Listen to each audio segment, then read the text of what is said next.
শুভ সন্ধ্যা। আজ বৃহস্পতিবারের সন্ধে মানেই আমাদের বাঙালি বাড়িতে কিন্তু লক্ষ্মীবার। আর প্রত্যেক লক্ষ্মীবারের মতো আজকেও কিন্তু আমি চলে এসেছি ঠাকুর ঘরে সন্ধে করে। তো তোমরা তো যারা আমার রেগুলার ফলোয়ার তারা তো জানবেই যে আমার শক্তি সিংহাসন আর বৈষ্ণব সিংহাসন কিন্তু সম্পূর্ণ আলাদা দুটো ঘরে।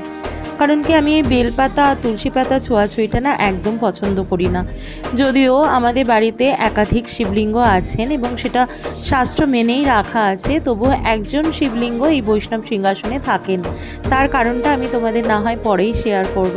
আচ্ছা, তোমরা আমাকে অনেকেই প্রশ্ন করেছো যে আমার লক্ষ্মী জনার্দন তোমাদের খুব ভালো লাগে, ওনাদের শৃঙ্গার, ওনাদের সাজানো সব কিছু, তো আমি কোথা থেকে নিয়েছি।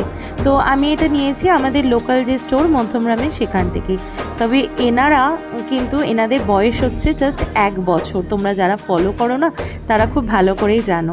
আমাদের ঘরের আসল যিনি জগৎ নারায়ণ প্রতিষ্ঠিত যুগলে মা লক্ষ্মীর সাথে, তিনি কিন্তু এখানকার নন, তিনি স্বয়ং আর কি রাজস্থানের জয়পুরের, এবং তিনি হচ্ছেন অষ্টধাতুর, যার মধ্যে একটা পার্সেন্টেজ সোনারও আছে।